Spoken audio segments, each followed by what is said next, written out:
Assalamualaikum warahmatullahi wabarakatuh. Saya Rahadi Nifta, NIM 2002211000029. Saya di sini akan mempresentasikan sejarah pemikiran ekonomi Islam untuk memperbaiki nilai UTS mata kuliah ekonomi Islam.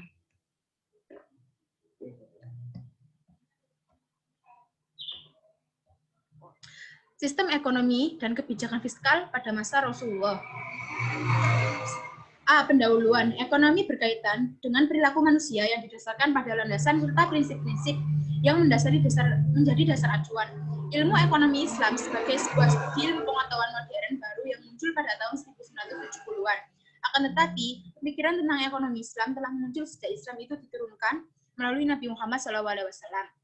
Pemikiran ekonomi Islam muncul bersamaan dengan diturunkannya Al-Quran dan masa kehidupan Rasulullah pada akhir abad 6 hingga awal abad 7 Masehi. Pelaksanaan sistem ekonomi Islam telah ada dan dilaksanakan oleh Rasulullah SAW sebagai seorang Rasul tauladan bagi umat Muslim.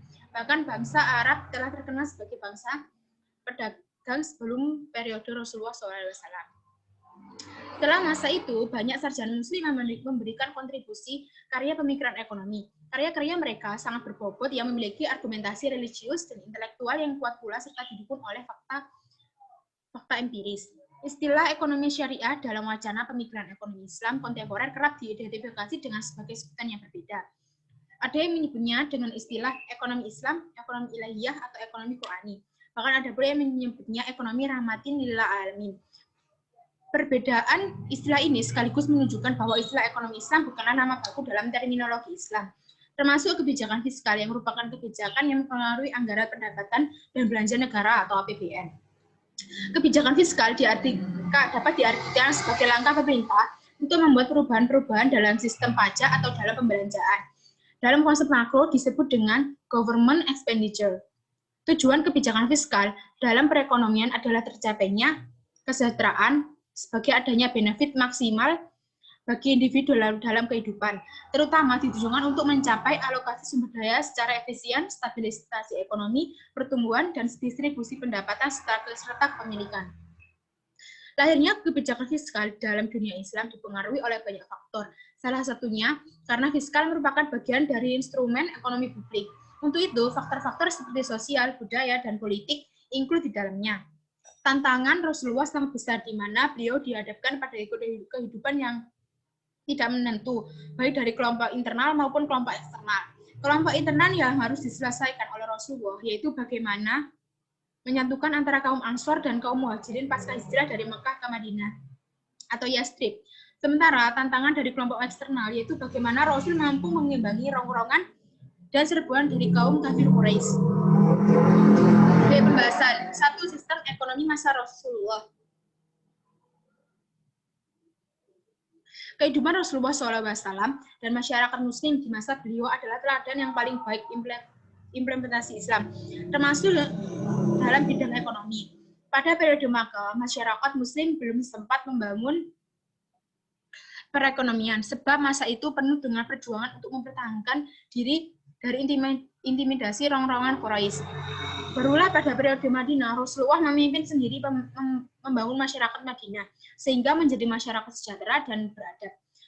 Meskipun perekonomian pada masa beliau relatif masih sederhana, tetapi beliau telah menunjukkan prinsip-prinsip yang mendasar bagi pengelolaan ekonomi. Secara umum, tugas kekhalifahan manusia adalah tugas mewujudkan kemakmuran dan kesejahteraan dalam hidup dan kehidupan.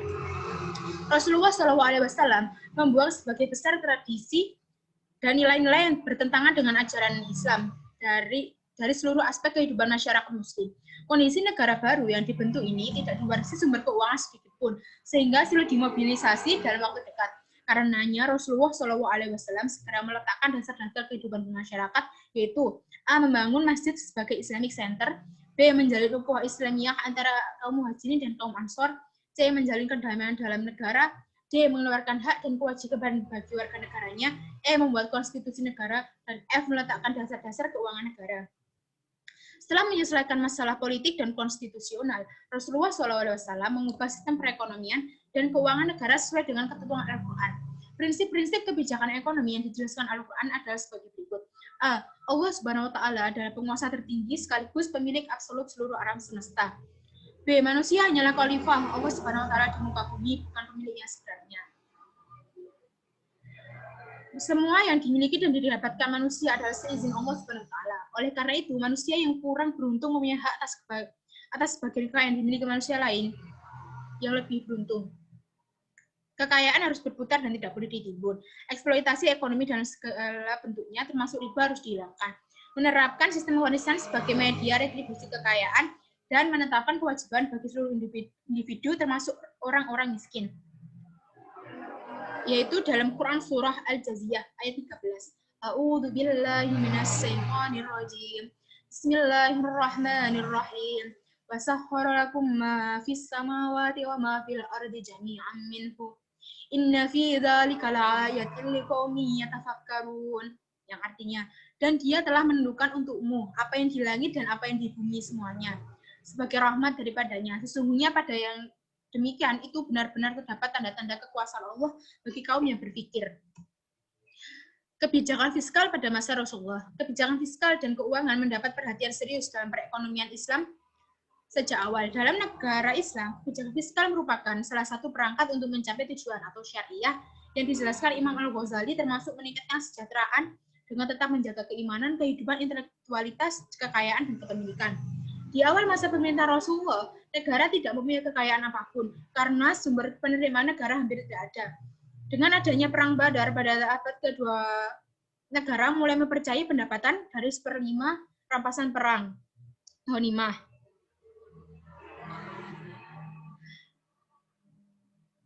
Allah menjelaskan bahwa bagian 1/5 adalah hak Allah, Rasul, dan kerabatnya, golongan yatim, golongan miskin, dan ibnu, sedangkan 4/5-nya sisa adalah milik para pejuang yang berhak atas rampasan tersebut. Dengan demikian, bagian 1/5 dibagi menjadi 5 bagian, yaitu bagian untuk Allah, para fakir, atau para miskin, dan ibu sabil. Dari kepemimpinan beliau, lahirlah berbagai macam kreativitas kebijakan yang dapat menguntungkan bagi kaum muslim. Kebijakan utama beliau adalah membangun masjid sebagai pusat aktivitas kaum muslimin, istilah yang populernya disebut dengan istilah Madinah Muslim Center atau MMC. Menurut Sabwari, terdapat 7 kebijakan yang dihasilkan oleh Rasulullah sebagai kepala negara inti. Antaranya ialah membangun masjid utama sebagai tempat untuk mengadakan forum bagi para pengikutnya, B. merehabilitasi muhajirin Mekah di Madinah, C. menciptakan kedamaian dalam negara, D. mengeluarkan hak dan kewajiban bagi warga negaranya, E. membuat konstitusi negara, F. menyusun sistem pertahanan Madinah, dan G. meletakkan dasar-dasar sistem keuangan negara. Namun yang paling utama dibangun oleh Rasulullah SAW adalah masjid, karena dengan adanya masjid menunjukkan perjuangan beliau tidak hanya berada pada tataran duniawi saja, tetapi berdimensi akhirat. Jika ini ditafsirkan dengan akal atau tafsir bil ra'i, maka sesungguhnya terdapat sesuatu ajaran yang cukup dalam di mana Rasulullah SAW meletakkan dasar ideologi perjuangan yang selalu bergandengan antara kepentingan dunia dengan kepentingan akhirat. Sebagai mediasinya adalah dibangunnya masjid. Perjuangan dalam tataran ideologi sudah dibenahi, maka Rasulullah SAW melangkah pada tahap berikutnya, yaitu dengan mereformasi bidang ekonomi dengan berbagai macam kebijakan beliau. Kondisi ekonomi dalam keadaan nol, kas negara kosong, kondisi geografi tidak menguntungkan, dan aktivitas ekonomi berjalan secara tradisional. Melihat kondisi yang tidak menentu seperti ini, maka Rasulullah SAW melakukan upaya-upaya yang terkenal dengan kebijakan fiskal beliau sebagai pemimpin di Madinah, yaitu dengan meletakkan dasar-dasar ekonomi. Di antara kebijakan tersebut adalah 1. Memfungsikan Baitul Mal, 2. Pendapatan nasional dan partisipasi kerja, 3. Kebijakan pajak, 4. Kebijakan fiskal berimbang, 4. Kebijakan fiskal khusus. Baitul Mal sengaja dibangun oleh Rasulullah SAW sebagai tempat pengumpulan dana atau pusat pengumpulan kekayaan negara Islam yang digunakan untuk pengeluaran tertentu. Karena pada awal pemerintahan Islam, sumber utama pendapatan adalah khums, zakat, kharaj, jizya. Pendirian Baitul Mal ini masih banyak sumber yang berbeda pendapat. Ada yang mengatakan didirikan oleh Rasulullah SAW, dan ada sumber yang mengatakan bahwa secara resmi Baitul Mal didirikan oleh Sayyidina Umar bin Khattab radhiyallahu anhu.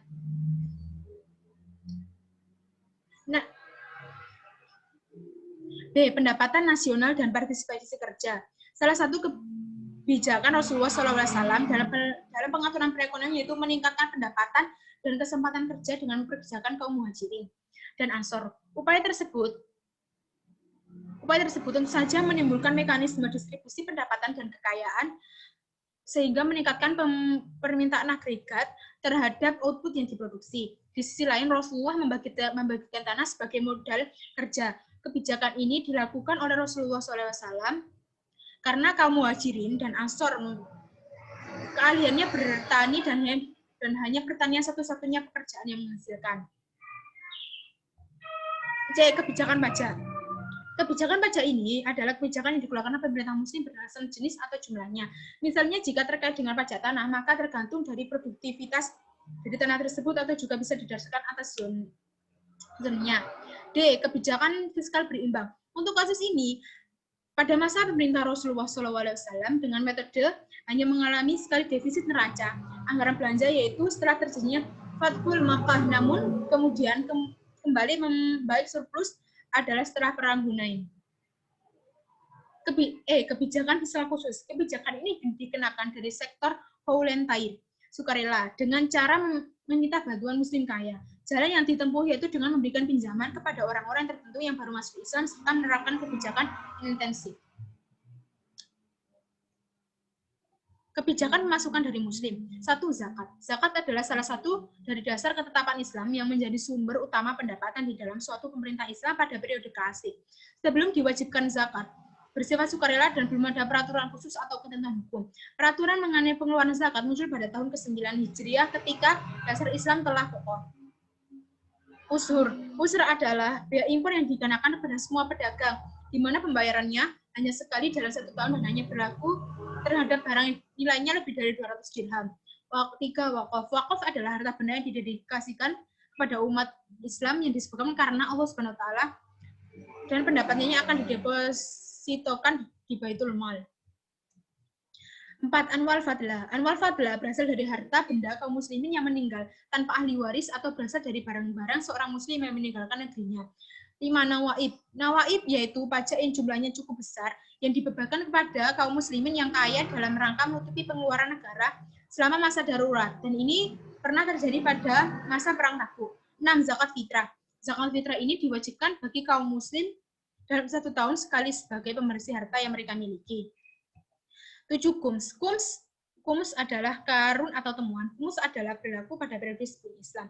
8. Kafarat. Kafarat adalah denda atas kesalahan yang dilakukan seorang muslim pada acara keagamaan seperti berguru di musim haji.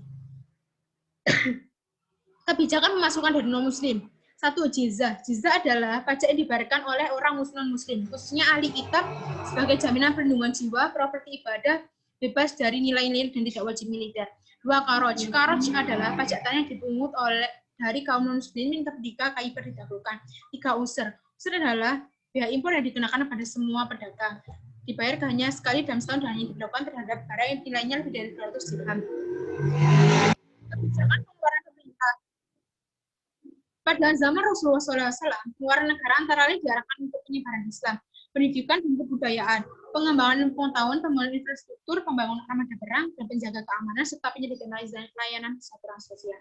1. Penyebaran Islam, pendidikan. 2. Pendidikan dan kebudayaan. 3. Pengembangan pengetahuan. 4. Pembangunan infrastruktur. Dan 5. Penyediaan layanan kesejahteraan sosial.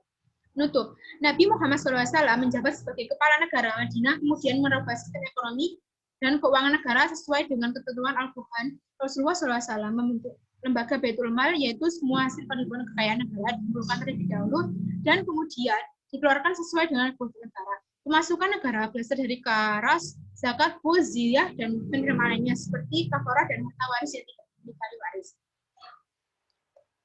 Sedang dalam kebijakan fiskal modern, pajak yang merupakan sumber penerimaan negara yang paling utama karena pajak berfungsi untuk memasukkan uang sebanyak-banyaknya dalam keadaan kas negara dan mengatur penyelenggaraan produk dari skala bidang. Sedangkan terhadap kebijakan fiskal pada masa awal Islam, lihat bahwa zakat memainkan peranan yang sangat penting untuk mencapai tujuan kebijakan fiskal, yaitu membiayai pengeluaran pemerintah dan untuk melakukan fungsi pengaturan dalam rangka mencapai tujuan ekonomi tertentu seperti pertumbuhan ekonomi dan penciptaan investasi dan lapangan kerja. Sekian dari saya, mohon maaf jika ada kekurangan. Saya mohon maaf yang sebesar-besarnya. Akhirul kalam. Wassalamualaikum warahmatullahi wabarakatuh.